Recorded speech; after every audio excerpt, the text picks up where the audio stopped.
आदिम तीर्थंकर प्रभु आदिनाथ मुनिनाथ, आदि व्याधि अघमग मिटे तुम पद में मम मात। चरण शरण है आपके तारण धरण जिहाज, भवदधि तट तट ले चलो करुणा कर जिन्हें राज।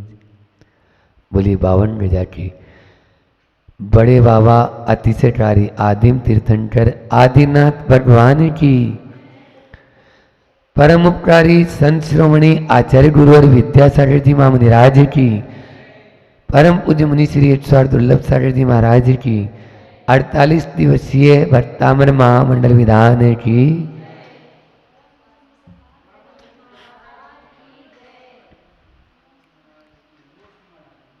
जो भक्त को अमर बना दे उसको कहते हैं भट्टामर।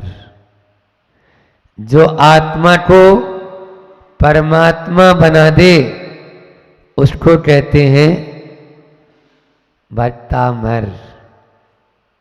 इसीलिए तो सबके कंठों का आवरण बन गया है भट्टामर। समझ में आया?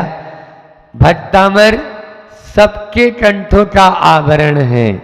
हर कोई छोटा सा बच्चा भी तुतलाती तुतलाती भाषा में हमको सुनाई देता है, भट्टामर पनत मूल निमली पद्मानाम, है ना महाराज जी। और उसकी माँ भी कहती है कि महाराज जी इसको भट्टामर का पहला छंद याद हो गया है। निश्चित रूप से बच्चे बच्चे आबाल गोपाल या आबाल वृद्ध के लिए यह भट्टामर बहुत कुछ देने वाला है। बंधुओं, कुछ घटनाएं जीवन के, हर व्यक्ति के जीवन में घटनाएं घटित होती है, लेकिन कुछ उन घटनाओं से या उन घटनाओं को इतिहास बना देते हैं। उन घटनाओं से अपनी अंतर की घटना को परिवर्तित कर देते हैं। मानतुंड आचार्य भी ऐसे ही आचार्य हुए जिन्होंने अपने अंतर जीवन को बदल डाला, और न केवल अपने ही जीवन को अपितु आज हजारों वर्ष बाद भी यदि उसको पढ़ते हैं तो हम भी अपने जीवन में परिवर्तन ले आते हैं। ऐसे भट्टामर के माध्यम से अपने जीवन में हम परिवर्तन लाएं। आप देखिए, संसार के मार्ग में तो हमारी खूब रुचि रहती है, लेकिन भक्ति के मार्ग में, मोक्ष मार्ग में रुचि कम रह पाती है। संसार का मार्ग और यह भक्ति का या भगवान का मार्ग कैसा है, एक उदाहरण के माध्यम से बताता हूँ। आप लोगों ने महाभारत में जब श्री कृष्ण का जन्म होता है तो उसका हंता उसको मारने के लिए तैयार रहता है। कौन था? बोलो। श्री कृष्ण का हंता कौन था मारने वाला? कंस। कंस उसको मारना चाहता है, लेकिन जाको राके साइयां मार सके ना कोई। जिसके ऊपर ईश्वर की कृपा होती है, या जिसका आयु कर्म शेष रहता है, या जो जगत का उद्धार करने वाला है, सबका पालन हारा है, उसको कौन मारेगा? ऐसे महापुरुषों को हर कोई नहीं मार सकता है। कंस उसको मारना चाहता था। पता चला राति में गायब कर गया, किडनैप हो गया। क्या हुआ? बोलो। जो कंस को राति में मथुरा वासुदेव के यहां छोड़ दिया और इधर उसका लालन पालन होने लगा। जैसे ही पता लगा कंस को कि मेरे हंता का वहाँ पर पालन हो रहा है, उसने पूतना को तैयार किया कि तुम जाओ और वहाँ पर जितने बालक हैं कोई बालक बचना नहीं चाहिए। उसके दूध में विष था और जो भी बालक पूतना को देखता था उसका रूप देखकर आकर्षित होता था, जैसे ही दूध पीता था और वो वहीं पर ढेर हो जाता था। श्री कृष्ण भी आए लेकिन पूतना के चक्कर में नहीं आए, वो पूतना का ही काम तमाम करने आए। और आप लोगों को मालूम है कि बाल्य अवस्था में ही उन्होंने पूतना का ही काम तमाम कर दिया, उस पूतना को ही रास्ते से अलग कर दिया, उसका जहर उसी के ऊपर उड़ेल दिया जिससे कि वह मर गई। ध्यान रखना, इस उदाहरण के माध्यम से मैं ये बात कहना चाहता हूं, जो संसार के विषय, भोग, वैभव, धन,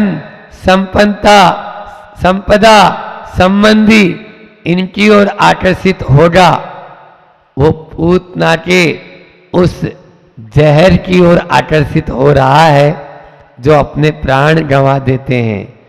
और जो भगवान की भक्ति की ओर आकर्षित होगा वो श्री कृष्ण की तरह है। वो जानते हैं माँ का आंचल कैसा होता है और पूतना का आंचल कैसा होता है। वो असली माँ और नकली माँ में फर्क जानते हैं। भगवान की भक्ति हमें यही बताती है कि संसार के जितने भी राग रंग नजर आ रहे हैं ये पूतना के आंचल की तरह है और भगवान का दरबार माँ के आंचल की तरह है।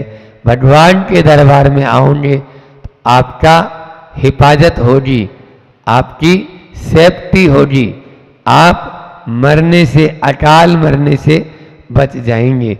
इसलिए पूतना के आंचल में न जाने से बचे और माँ के आंचल में आए। आज तीसरे छंद में भक्ति के माध्यम से हम किस प्रकार से आगे बढ़ सकते हैं। कल मैंने 4 बातें बताई थी, याद है? बोलो, यहां बैठे हुए लोगों से पूछूंगा, टेलीविजन वालों से नहीं। हाँ, 4 बातें कौन कौन सी बताई थी? पहला था अंधकार, दूसरा आलंबन, तीसरा, बोलो, लोकल वाले तो बता देंगे, अनुसरण, और चौथा अहंकार। भगवान हमारे अज्ञान रूपी अंधकार को दूर करते हैं और उस अज्ञान को दूर करने के लिए भक्ति का आलंबन लेते हैं।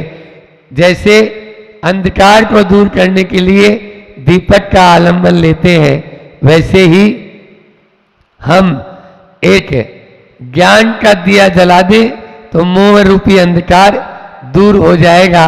तो आलंबन लेना है भक्ति का, और भक्ति का आलंबन लेने के लिए अनुसरण करना पड़ेगा। काय का? जिस मार्ग पर प्रभु चले हैं उसी मार्ग पर हमको चलना होगा। और उसके बाद में अहंकार, भक्ति वही करेगा जो अपने अहंकार को गलाएगा। अभी आप लोग यहां आकर बैठे तो क्यों आकर बैठे बोलो? आप लोगों ने अन्य सारे कार्य को विराम दे दिया? नहीं, अभी तो हमें महाराज जी के पास चल के उनकी वाणी को सुनना है। ये अहम को जो तिरोहित करता है, जब जब अहम तिरोहित होगा तब ही हमारी भक्ति रंग लेके आएगी। आज अगले छंद में इसी बात को और आगे कहते हैं कि अपनी जो बुद्धि वाले हैं वो भक्ति नहीं कर पाएंगे। क्या बोल रहे हैं? जो बुद्धि वाले हैं वो भक्ति नहीं कर पाएंगे। भक्ति तो जो श्रद्धावान है वो कर पाएगा। कल भी मैंने बोला था, आज फिर पहले श्लोक में आचार्य मानतुंड ने मंडलाचरण किया, दूसरे श्लोक में आचार्य मानतुंड भगवान ने संकल्प लिया और अब भक्ति की भूमिका बना रहे हैं। अभी भक्ति नहीं कर रहे, अभी तो ग्राउंड तैयार कर रहे हैं। जैसे किसान होता है, खेत में बीज बोना चाहता है तो पहले भूमि को समतल बनाता है, उसमें जो कंकड़ पत्थर है उनको बाहर निकालकर फेंक देता है, तभी तो भक्ति कर पाएंगे। आप लोग भी यदि भक्ति करना चाहते हैं तो क्या करते हो बोलो? पहले ढोलक वाले को बुलाते हो, हाँ, संगीत पार्टी बुलाते हो, पूजा थाली सजाने वाले को बुलाते हो, ताकि पूजा की पुजारी को बुलाते हो, पूजा की थाली टाइम पे मिल जाए। हाँ, पंडित जी को बुलाते हो, वे मंत्र बोल के हमें हमारा उपयोग लगाएंगे, और सारी सामग्री बिछायत आदि, टेबल कुर्सी आदि सब करते हो कि नहीं करते हो? बोलो हाउ तो बोलो। बुंदेलखंड वाले हाउ नहीं बोल रहे, बोलेंगे तभी होगा। तीसरे काव्य में वही बुद्धि के द्वारा भक्ति नहीं होती, श्रद्धा के द्वारा होती है। देखो क्या बोल रहे हैं, पहले हम बोलेंगे, आपको दोहराना है। बुद्ध्या विनापि विबुधा चित पाद पीठ,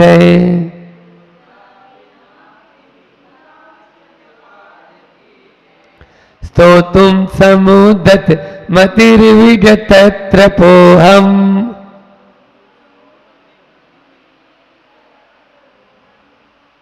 उपवास है क्या आज? वो तो हमारा है। बालम विहाय जल संस्थितुम इंदु बिंब,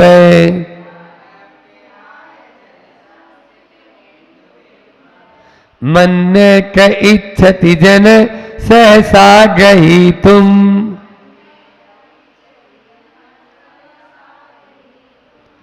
बहुत अच्छा, पहले अपन इसका शाब्दिक अर्थ देखते हैं, फिर आध्यात्मिक अर्थ क्या है वो भी हम आपको बताएंगे।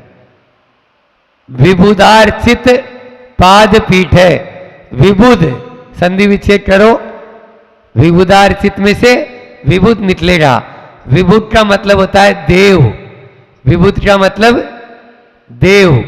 अर्चित या विबुध का दूसरा अर्थ भी ले सकते हो, विशिष्ट रूपेण, जिनकी बुद्ध जो ज्ञानवान है, जो अच्छे ज्ञानवान है, उनके द्वारा अर्चित यानी पूजित है।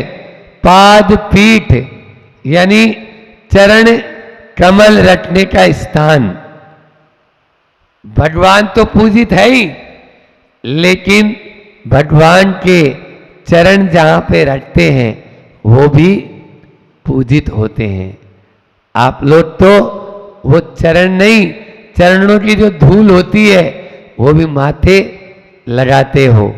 आप लोगों ने देखा है आचार्य श्री जी जिस सिंहासन पे बैठते हैं, जब भक्ति करके उठ के चले जाते हैं तो महिलाएं दौड़ती है, फिर हम लोग उस सिंहासन को अंदर चाहते हैं, सोचते हैं कि ये सिंहासन नहीं टूट जाए, नहीं तो कल काय पे बैठाएंगे, आज तो अपन ने बैठा दिया है ना। ऐसे बिल्कुल, लेकिन भक्ति इसी को कहते हैं। मैं बोलूंगा भक्ति इसी का नाम है जिसमें वो दीवाना हो जाए। जब भगवान महावीर स्वामी पावापुरी से मोक्ष को प्राप्त हो गए, असंख्यात देवी देवता और संख्यात मनुष्य वहां पर जिनकी गिनती नहीं है, वो सब वहां पर पहुंचे और भगवान तो मोक्ष चले गए। अब वो चरणों की जो उनकी जो राख शेष बची थी, वो राख अपने मुकुट पे, अपने माथे पे लगा रहे हैं। कहते हैं इतनी राख ले लेके गए देवी देवता और मनुष्य कि वहां गड्ढा बन गया। क्या बन गया? गड्ढा। उसी में पानी भर गया, वो हो गया जल मंदिर। आज जो पावापुरी का जल मंदिर देखते हैं ना, वो उसी का ही रूप है। उस समय वहां टीला था, ऐसा बताते हैं, बहुत बड़ा टीला था, लेकिन भगवान के साथ में, जितेंद्र भैया आ गए, भगवान के साथ में भगवान का जो स्थान होता है वो भी पूजित होता है। आप लोगों को बताऊं, धौला जी में आया, धौला जी में आया कि जो भगवान होते हैं उनके संपर्क में आने वाले सचित, अचित और सचिताचित, ये सब पदार्थ भी पूजित हो जाते हैं। क्या हो जाते हैं? पूजित हो जाते हैं। क्यों? क्योंकि ये अपन देखते भी हैं, धौला जी में आया ये कि उनके संपर्क में आने वाले, आप लोगों ने देखा होगा जब भगवान दीक्षा ले लेते हैं और उनके जो आभूषण आदि होते हैं उनकी बोलियां बोलती है, पंच कल्याणक आदि में बोलियां बोलती है और लोग बढ़ चढ़ के बोलियां बोलते हैं। क्यों? क्योंकि ये धौला जी का वाक्य है। भगवान के छुआ हुआ, संपर्क में आया हुआ हर चीज अनमोल हो चुका है, अनमोल हो चुका है, उसका कोई मोल नहीं है। अभी हमने देखा छोटे से गांव बाजना में भी बढ़ चढ़ के बोली ले रहे, बढ़ चढ़ के, वो इसी का कारण है। दीक्षा लेते हैं दीक्षार्थी, हमें तो मालूम है कि हम जब दीक्षा लेके आए तो हमें और किसी से मतलब नहीं था, केवल मतलब था प्रमाण सागर जी महाराज जी के हाथ से लिखे हुए कुछ पत्र थे जो हमारे लिए आचार्य श्री जी को लिखे कि इनकी दीक्षा हो जाए, है ना, ये हर तरह से उपयुक्त हैं, आप इनको जल्दी से अनुग्रह कर दें, अब अपना उपकार करें, ऐसे पत्र। क्योंकि और पत्र तो हमने नहीं रखे थे, वो 4-5 पत्र जिनवाणी में रखे थे, लेकिन दीक्षा लेके आए तो एक भी चीज नहीं बची, एक भी कैन तक उठा ले गए, कपड़े तक उठा ले गए, सब कुछ गायब, कुछ भी नहीं। क्यों? क्योंकि ये सब, हालांकि हमको अब कोई काम नहीं है, कपड़े थोड़ी पहनना है, लेकिन बहनों ने आके बोला महाराज जी रुमाल तो मिल जाए आपका कुछ, बोलो हमारे से क्या मार रहे हो, देख लो वहां हो तो, कुछ भी नहीं, डायरी पेन किताब सब कुछ लुटेरे लेके जा चुके थे। हालांकि उनको लुटेरे नहीं बोलेंगे, वो असली लुटेरे थे, वो भी जानते थे कि ये चीज हमारे लिए अनमोल है। उनका एक पेन भी, महाराज जी का अब जो महाराज बन गए हैं उनका पेन भी हमारे लिए बहुत कीमती हो चुका है, और निश्चित रूप से उन लोगों ने उस चीज को ग्रहण किया। तो यहाँ पर भी पाद पीठ भगवान की वह भी पूजित है। ऐसे जिनेंद्र भगवान की बुद्धिया, बुद्धि के द्वारा, बुद्धि के बिना अपि, बिना भी, विगत त्रय, त्रप का मतलब होता है लज्जा, त्रप का मतलब क्या होता है? लज्जा, बोलो तो, सुनाई नहीं दे रहा, लज्जा, लज्जा के बिना भी, लज्जा को छोड़कर भी अहम मैं समुद्र मति स्तोतुम, स्तोत्र पढ़ूंगा, स्तुति करने को उद्यत हुआ हूं अपनी अल्प बुद्धि के द्वारा भी। जैसे उदाहरण क्या दे रहे हैं देखो, मानतुंड आचार्य, जल संस्थितम इंदु बिंबम, जल में चंद्रमा का बिंब पड़ रहा है, तो जो बालक होता है ना वो उसको दौड़ता है पकड़ने के लिए। आप लोग दौड़ेंगे? नहीं दौड़ेंगे, नहीं दौड़ेंगे, क्योंकि आपको मालूम है कि ये चंद्रमा थोड़ी है, चंद्रमा का प्रतिबिंब है, चंद्रमा का बिंब है, इसलिए आप लोग नहीं दौड़ेंगे। लेकिन जो बालक होता है वो तो दौड़ेगा। तो मैं भी वैसा ही बालक हूं, उस बालक की तरह जो आपकी भक्ति कर नहीं सकता उन देवताओं की तरह, लेकिन फिर भी टूटे फूटे शब्दों से ही सही भक्ति करने को उद्यत हुआ हूं। मेरा मन भी वाचाल हुआ है, बालम भी आए, बालक को छोड़कर अन्य कै जने, अन्य कौन से लोग होंगे जो सहसा गई तुम इच्छति, सहसा आपकी भक्ति करने की इच्छा रखते होंगे, अन्य कौन होगा, वो तो बालक होते होंगे। देखो कितना अच्छा यहाँ पर अर्थ दिया है कि वह बालक को छोड़कर कौन होता होगा जो चंद्रमा को पकड़ने के लिए दौड़ रहा है। चंद्रमा तो आसमान में है, उसमें है क्या, नहीं है, लेकिन वह अपनी शक्ति को छिपाए बिना उसको पकड़ने के लिए दौड़ता है और वह बुद्धि का उपयोग नहीं करता। 4 शब्द याद रखना जितेंद्र भैया, आज फिर दे देते हैं। बुद्धि, बुद्धि, लज्जा, शक्ति और भक्ति। बुद्धि, लज्जा, शक्ति और भक्ति। बुद्धि के बिना भक्ति जब भी होगी, बुद्धि के बिना होगी। आचार्य मान तुम कह रहे हैं, क्या कह रहे हैं, भक्ति जब जब होगी बुद्धि के बिना होगी। बुद्धि से भक्ति नहीं होती है, बुद्धि से भक्ति नहीं होती। एक पंडित जी थे, वो पंडित जी रोज शास्त्र स्वाध्याय करते और शास्त्र स्वाध्याय कराते। जनता बैठती जैसे आप लोग बैठे हैं आके। अब वो पंडित जी की आदत थी, वो दूध पीकर प्रवचन करते थे। हमारी तरह पंडित नहीं थे वो, हमारी जैसे महाराज जी। वो पहले दूध पीते थे फिर प्रवचन करने जाते थे। हमारे यहाँ तो एक समय भोजन करते हैं मुनि महाराज, और वो भी जरूरी नहीं है कि करे और हो जाए, ये भी जरूरी नहीं है। तो वो पंडित जी दूध पीकर प्रवचन करते, एक ग्वालिन दूध लाती थी और वो अपना प्रवचन करते।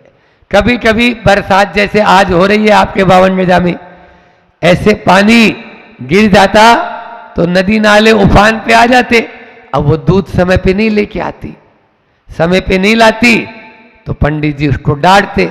तुम्हें क्या मालूम, 1 घंटा बोलना पड़ता है और कैसे बोलना पड़ता है मुझे मालूम है, मुझे मालूम है उसमें कितनी ताकत लगानी पड़ती है। तुम टाइम पे दूध नहीं ले जाती। अब वो अपना छोटा सा मुंह लेके रह जाती। क्या बोलती पंडित जी को कि बरसात आ रही थी इसलिए नहीं आ पाई। एक दिन वो दूध लेके आई, अब प्रवचन में लेट तो हो ही गई। अब तो सोचा आज तो फिर पंडित जी अपनी बात लगाएंगे, लेकिन दुबक्के कोने में अपने घुटने के बदले पे, पुराने लोग ऐसे ही बैठते थे पहले, घुटने के बल पे वहां बैठ गई और प्रवचन सुनने लगी। अब प्रवचन करते करते पंडित जी की एक लाइन निकली उनके मुख से, आप लोग श्रद्धा से भरकर भगवान की भक्ति करोगे तो आपको भवसागर से पार लगा देगा। आप लोग श्रद्धा और भक्ति से भरकर भगवान का नाम जपोगे तो भवसागर से पार लगा देंगे। अब वो ग्वालिन सोचती है, कम पढ़ी लिखी थी लेकिन श्रद्धावान थी। देखो पंडित जी मंत्र जानते थे, भगवान का नाम लेने से भवसागर पार हो जाते हैं। अरे हमारी गांव की नदियाँ तो छोटी सी है, वो पार नहीं लगाएंगे क्या? हाँ, मैं भगवान का नाम नहीं लेती थी इसलिए वो पार नहीं लगाते थे। अब रोज भगवान का नाम ले लूंगी और इस पार आ जाऊंगी, वो मुझे पार लगा ही देंगे। आज पंडित जी ने फार्मूला बता दिया, बिल्कुल सही फार्मूला बताया। तुम लोगों को ये फार्मूला नहीं आएगा क्योंकि तुम लोगों के अंदर एक कीड़ा काट रहा है। वो कीड़ा क्या है? अरे महाराज तो ऐसे ही बोल रहे हैं, इनकी ऐसे बोलने से कोई भवसागर से पार होते हैं क्या? कोई नदियां पार होते हैं क्या? अब वो सही समय पर रोज दूध लेकर आती, रोज टाइम पर दूध लेके आती, एक भी दिन लेट नहीं हुई। महीना भर हो गया, पेमेंट दिया। पंडित जी ने बोला क्यों तुम अब सही समय पर आने लगी, क्या तुम अब लेट नहीं होती क्या? नदियां, अब पानी जो है नदियां में ऊपर नहीं आता? बोले आता है, आपने उस दिन नहीं बताया था। एक दिन मैं प्रवचन में लेट हो गई थी, पीछे दुबक्के बैठ गई थी, आपने ही तो मुझे फार्मूला दिया था। बोले मैंने तो तुम्हें कभी नहीं दिया। बोले नहीं, आपने सबको बताया था ने, तब मैंने भी सुना था कि आप भगवान का नाम भक्ति और श्रद्धा से लेंगे तो आप भवसागर से पार हो जाएंगे। मैंने सोचा जो भगवान भवसागर से पार लगा सकता है वो क्या छोटी सी एक आदमी सी नदी पार नहीं करवा सकता? करवा सकता। और रोज मैं भगवान का नाम लेती हूँ और मैं तो पानी पे चल के आ जाती हूँ, भगवान मुझे इस पार छोड़ देते हैं, इस पार। अब पंडित जी के मन में आया, है ऐसा? मतलब पंडित जी को विश्वास नहीं है अपने प्रवचन पे, सुन रहे हो? उस ग्वालिन को विश्वास है, पंडित जी को विश्वास नहीं है अपने खुद की बात पर। बोले हाँ मैं तो रोज नदी के ऊपर चल के आती हूं, अब तो आपने बताया था। बोले हाँ, तो बोले चलो चलो मैं भी आपके सामने और चल के बता दूंगी। अब वो पंडित ग्वालिन आगे आगे और पंडित जी पीछे पीछे अपने दिमाग में 70 तरह के विचार लगाते हुए, पानी के ऊपर ये कैसे चल सकती है? नहीं चल पाएगी पानी के ऊपर। आदमी के अंदर जो बात होती है ना, वो बार बार वही याद करके और आंखों में पानी लाता है और रोएगा, वो जिंदगी भर रोता रहेगा। ये लिख लो, क्योंकि उसके मन में वो कीड़ा काट रहा है ना, उसको कोई सुधार नहीं सकता। अब वो पंडित के अंदर भी यही था, वो पंडित जी पीछे पीछे सोचते चले जा रहे हैं, ऐसा हो नहीं सकता, कभी पानी के ऊपर चल नहीं सकता आदमी। वो गई और वहां पर जाकर जैसे ही नदी के पास आई और वो तो भगवान का नाम जपी, 9 बार नमोकार मंत्र उसको आता था, नमोकार मंत्र जपी और पांव पैदल चल के उस पार चलने लगी पानी के ऊपर, जैसे आप लोग धरती पर चलते हो। और पंडित जी से बोली आओ आओ पंडित जी आओ, आप भी आओ। अब पंडित जी के मन में धुट धुट कि मैं पानी में नहीं डूब जाऊं, ये तो बोल तो रही है। तो उन्होंने क्या किया, सबसे पहले अपनी जो धोती थी ना, धोती उसकी बोले ये गीली नहीं हो जाए और तो होए जो होए, उन्होंने अपनी जो क्या बोलते हो आप लोग इसको, लान बोलते हो ने, जो अचकन, उस धोती की अचकन को ऊंची किया और पांव में नदी में पांव डाला और धम से नीचे नदी के अंदर गिर गए। बोलो ये है बुद्धि वालों का कमाल, अच्छे अच्छे पंडितों का कमाल। जो श्रद्धावान होता है वो पांव पैदल चलकर उस पार जा सकता है। और जो अंजन चोर की कहानी सुनी आपने, वो सेठ जी रात भर ऊपर से नीचे, नीचे से ऊपर, ऊपर से नीचे, नीचे से ऊपर, ऊपर से नीचे, नीचे से ऊपर हो रहे। क्यों? अब कह तो दिया उसने, क्या पता रिद्धि प्राप्त होगी या नहीं हुई तो क्या होगा, मेरा तो नीचे होगा। अब घर तो छोड़ेंगे, लेकिन घर छोड़ने के बाद रोटी मिलेगी नहीं मिलेगी, कौन हमारा बिहार कराएगा, कौन हमारा यानी जो है ना बस्ता उठाएगा, बस्ता रखते ही क्यों जो उठाएगा, इतना बोझा क्यों रखते हो? समझ में आई? ये सब घर में ही बैठे रहोगे, आप लोग कभी घर नहीं छोड़ पाओगे। घर तो वो श्रद्धावान जो होगा वो छोड़ेगा। समय भी अपना हो रहा है, आप लोग हंस रहे, इसी से समझ में आ रहा है कि निश्चित रूप से महाराज आपने तो छोड़ दिया, मैं आपसे नहीं बोलूंगा कि छोड़ो, और मेरे बोलने से छोड़ दोगे तो एक दिन किसी दूसरे के बोलने से वापस घर भी भट जाओगे। किसी के बोलने से बहुत बढ़िया, किसी के बोलने से घर छोड़ेंगे तो किसी के बोलने से घर पे भी भट जाओगे। किसी ने बोला चल मेरे साथ, हाँ चल, बोलो घर बसा लेंगे उसके साथ में, बोलो, तो ये हालत हो जाएगी। इसलिए ध्यान रखो, आचार्य मानतुंड आचार्य ने इस छंद में यही कहा कि सबसे पहला बोला बुद्धि, जो लज्जा को छोड़ दे, जिसके मन में लोग क्या कहेंगे, अरे लोग क्या कहेंगे ये तो देखता है, तेरी आत्मा क्या कहेगी ये नहीं देखता है। इसलिए आज सबसे बड़ा भूत है जितेंद्र भैया, लोग क्या कहेंगे। लज्जा को छोड़ दो, अरे अब क्या पता क्या होगा क्या नहीं होगा, कुछ नहीं होगा, आप भक्ति करना शुरू कर दो। और मैं तो कह रहा हूं अकेले बैठकर आप भगवान के सामने अच्छी भक्ति करना शुरू कर दो, अकेले बैठकर आप सुनाना शुरू कर दो। तो मैं कह रहा हूं जो आपके उद्गार निकलेंगे वो ऐसे निकलेंगे कि सामने वाला क्या, सामने वाले को पिघलना पड़ेगा, और पिघले, इसीलिए तो पिघले। तो आप उसी बालक की तरह जो दौड़ रहा है वैसा ही बने। फिर उसके बाद में दो शब्द और थे, शक्ति और भक्ति। तो शक्ति अपरंपार है भक्ति में, बस भक्ति करेंगे लज्जा को छोड़कर, और बुद्धि को बिना, बुद्ध्या बिना अपि, संस्कृत में और हिंदी में दोनों में बिना सब चलता है। बिना यानी इसके बिना भी मेरा काम हो सकता है, बोलते हैं ना, लेकिन वो बिना है और संस्कृत में विना है। हाँ, संस्कृत श्लोक में बिना नहीं है, आप बिना बोलेंगे तो गलत हो जाएगा। बुद्ध्या विनापि, विना आता है ना, तो विना, तो विनापि, तो वो संस्कृत में त्रप यानी लज्जा, लज्जा को छोड़कर, विगत यानी छोड़कर, उससे रहित होकर मैं भी हे भगवान आपकी बुद्धि को अर्चित हुआ हूं। इसका जो पद्यानुवाद है वो देखिए। हे सुर पूजित चरण पीठ युत, इंद्रों जैसा मुझे न मान, किंतु लाज तज उत्सुक मतियो, करता चाहूं तब गुणगान। चंद्र बिंब की जल में पड़ती परछाई को सच्चा जान, बालक को तज कौन पकड़ना, सहसा चाहे अन्य सुजान। जय जय आदिस्वर स्वामी, घट घट के अंतर्यामी, जय जय आदिस्वर स्वामी, शिवपथगामी जगनामी।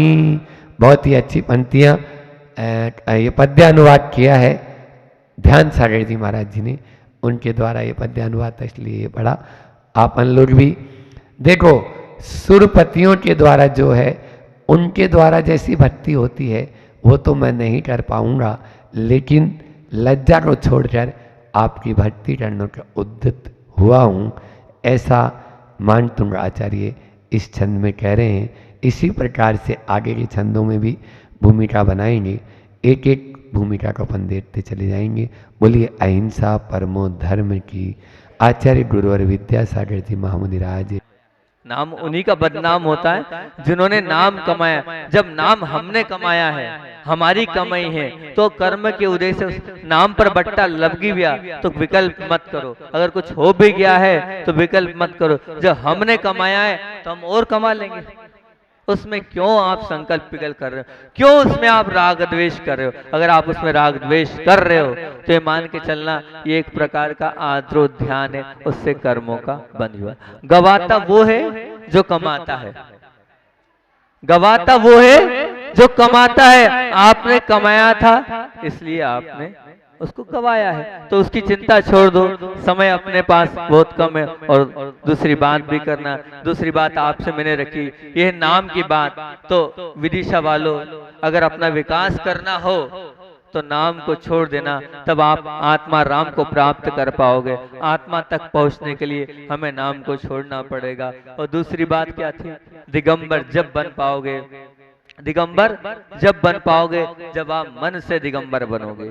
मन से दिगंबर बनने का तात्पर्य ये कि हमारा मन साफ होना चाहिए। हमारे अंदर मन में अगर गिला शिकवा बैठा है वो दूर होना चाहिए।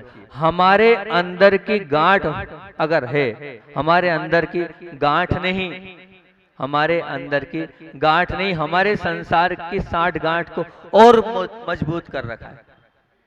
हमारी संसार की 60 गांठ मजबूत कैसे? उसका कारण ये, आपके अंदर बैठी गांठ। आप देखना आपके मन में किसके प्रति गांठ है और किसके प्रति द्वेष भाव है, उसका विचार करना। क्योंकि मन की गठान पाप को घटने नहीं देती है।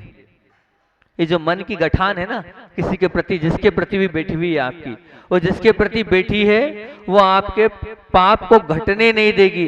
पाप को घटाना है तो मन की गठान को समाप्त करना होगा, बिल्कुल समाप्त करना होगा। मैं एक दूसरी बात आप लोगों के बीच में रखता हूँ, हालांकि लग रहा होगा आपको, लेकिन मैं ऐसी ही बात करता हूँ। चोरी करना पाप है, चोरी करना पाप है, सब जानते हैं। परंतु जब तक चोरी करते हो तब तक ही पाप लगता है। क्या आप हमेशा 24 घंटे चोरी करते हो? बताओ, 24 घंटे चोरी करते हो? नहीं करते हो। झूठ बोलना भी पाप है, मैं मानता हूं, पर क्या झूठ हमेशा बोलते हो? नहीं बोलते हो। 24 घंटे आप झूठ नहीं बोलते हो, स्वीकार है। अब हिंसा करना भी पाप है, 5 पापों में हिंसा भी आता है, तो हिंसा करना भी पाप है, परंतु क्या हिंसा हमेशा करते रहते हो? नहीं, हिंसा हमेशा नहीं करते। कुशील करना, अब्रह्म करना भी पाप है, पर क्या उसका दोष हमेशा लगता है? हम हमेशा 24 घंटे उसमें नहीं लगे रहते हैं।